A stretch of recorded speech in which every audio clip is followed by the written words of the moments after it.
Anelle and Jihoon, Part 49. Make sure you subscribe and turn on notifications so you don't miss out on any future parts.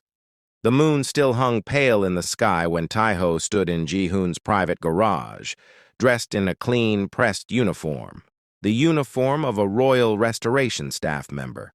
He checked his reflection in the side mirror of Jihoon's vehicle. Hair, tidy. Expression, neutral. No scent, no rings. Just an earpiece hidden behind his right ear and a tiny black case tucked into his vest pocket, no bigger than a coin. Inside, the tracker chip. The only one of its kind, untraceable military grade, disguised as a magnetic coat button. "This is insane," Jihoon muttered behind him. Taeho turned. Jihoon was seated at the surveillance laptop, lines of code streaming down his screen. Live camera feeds blinked from satellite sync, already picking up signals from inside the palace. She leaves her quarters at 6:20 a.m. to visit the Eastern Wing Garden. "You have until then," Jihoon said, his voice tight. Taeho nodded. "I'll be out by 6:10. Jihoon hesitated, then looked up. "If she catches you?" "She won't," Taeho cut in. "You'll see to that." Jihoon stared at him, eyes narrowing. "You're not immortal, Taeho." "No," Taeho said quietly. "But someone needs to walk into the lion's mouth."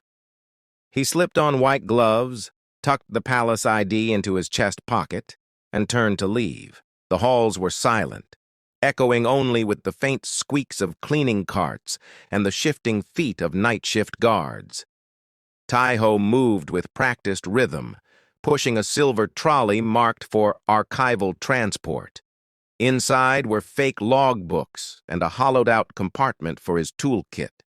The chip sat in the lining of his glove now, pressed against his palm. Jihoon's voice crackled in his ear. "East Wing hallway clear. 1 camera blind spot in 3, 2... Taeho turned right, slipped past a marble statue, and paused at the edge of the royal chambers corridor. The Queen's chambers were at the far end. "I'm in," Taeho whispered. Jihoon's fingers flew across his keys. He accessed the palace's internal feed, disabling the backup camera sweep for exactly 12 minutes. One mistimed glitch, and all surveillance would reboot. Taeho reached the Queen's door. He removed the decoy cleaning badge from his pocket and pressed it to the scanner. It blinked red, then green. The door unlocked with a soft click. He stepped inside. He went straight to the headboard, quietly lifting a carved wooden panel and placing a chip against the support beam. "Tracker live," Jihoon confirmed in his ear. "Signal strong, battery full." Taeho turned and saw a silk robe on the Queen's chair, still warm. He quickly planted another chip on the robe. "Time," Jihoon whispered urgently. "She's up early." Taeho swiftly left the room, slipping into the corridor just as a chambermaid approached. "Archivist shift?" she asked. "Special report requested early," Taeho replied politely, heading towards the vault. Exiting the palace grounds at 5:28 a.m. The laptop beeped. "Live location, green. Tracking enabled. Target active." Jihoon closed the laptop. Taeho watched the palace fade in the mirror. "Let's not waste a moment." In Jihoon's private study, the atmosphere shifted from tense focus to silent anticipation. The chip hidden in the Queen's robe had activated the moment it made contact with her skin. Upper spine, back of neck, direct nerve point. "Signal is clean," Jihoon muttered. "But wait, it's not just traceable, is it?" Taeho gave a wicked little smirk. "No, it's interactive." Jihoon blinked. As in, I can remotely control which parts of her motor system temporarily pause. Very gently, very safely, Taeho added. "She'll just struggle. Nothing traceable, nothing permanent." Jihoon leaned back, stunned. "Taeho, you're terrifying!" Taeho's fingers hovered over the touchpad. "Ready?" Jihoon nodded, eyes wide. "Do it!" She reached to grab her phone from the table. Her fingers extended, then twitched. Missed the phone. She frowned. Tried again. The fingers wouldn't move properly, as if her hand had gone temporarily numb. She flexed it, shook it, reached again. No control. She stood up abruptly, but her right leg didn't respond either. The queen stumbled forward a step and caught herself on the table, her eyes narrowing in confusion. Back in the study, Jihoon's jaw dropped. She can't move her hand or her leg. Taiho tapped lightly, then zoomed in. I targeted the ulnar nerve for the arm and a sciatic junction for the leg. Just mild disorientation. Jihoon stared at him. Then, he burst out laughing. You're not human. On screen, the queen was now patting the robe with growing suspicion, trying to locate the cause of the strange sensations. Her brow furrowed as she turned halfway, looking at the back of her shoulder. Still nothing. Taiho chuckled under his breath.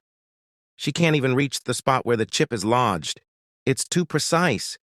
Jihoon leaned over, laughing so hard he had to steady himself against the desk. Give me a hug, my brother. Just come here. This is art. Taiho chuckled and stood up, and Jihoon pulled him into a quick, hearty hug. You've done good things, Taiho, Jihoon said, wiping a tear of laughter. But this is genius. She's panicking, Taiho said with quiet amusement as he returned to the keyboard. Let's not make her pass out. With one tap, he deactivated the chip's override function. When the time comes, we'll do more than make her stumble. Taiho nodded. For now, let her walk. We're the ones who know where she's going. Let's give her a punishment, Jihoon suggested. Let's give her a punishment, Jihoon suggested. All right, we do that. Taiho went ahead. 8:03 a.m. The Queen's bedroom. The Queen's personal phone buzzed once. A notification lit up the screen. Your lower body will begin to feel numb. You will not be able to speak for the rest of the day.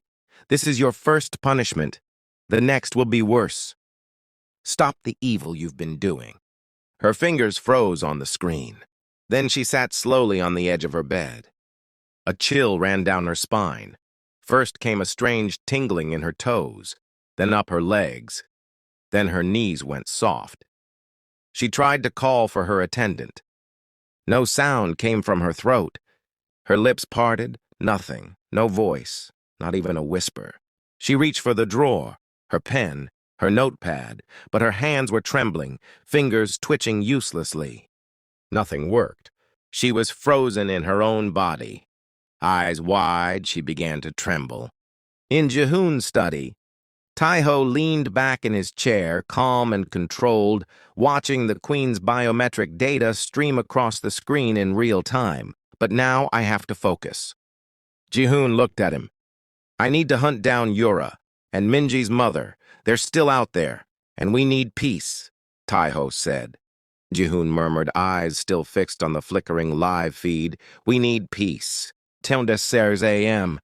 Inside the royal palace, a staff attendant rushed down the marble corridor toward the prince's private wing. Your Highness, she's not speaking. She's sitting, shaking. Her limbs aren't responding properly. The prince frowned, set down his tea, and stood. Send the royal physician, now.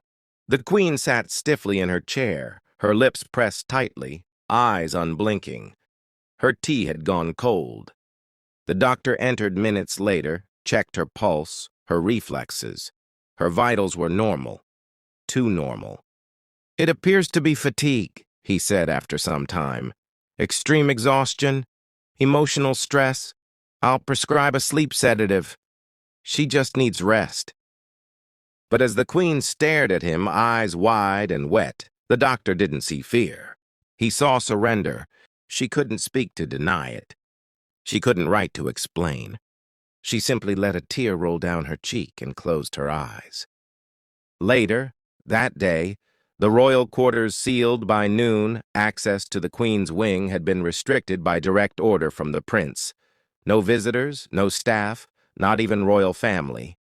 She needs recovery, the prince said quietly. Back in Jihoon's study, Taiho watched the royal feeds.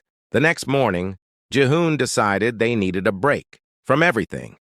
He had slept better than he had in weeks, so he took Anelle and baby Daejin to his private resort ranch. No security team, no boardroom calls, just the three of them.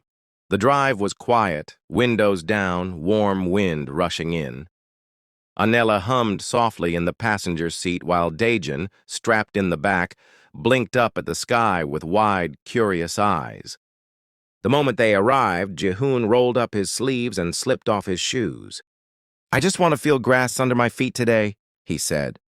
Anelle laughed. "You sound like you've retired."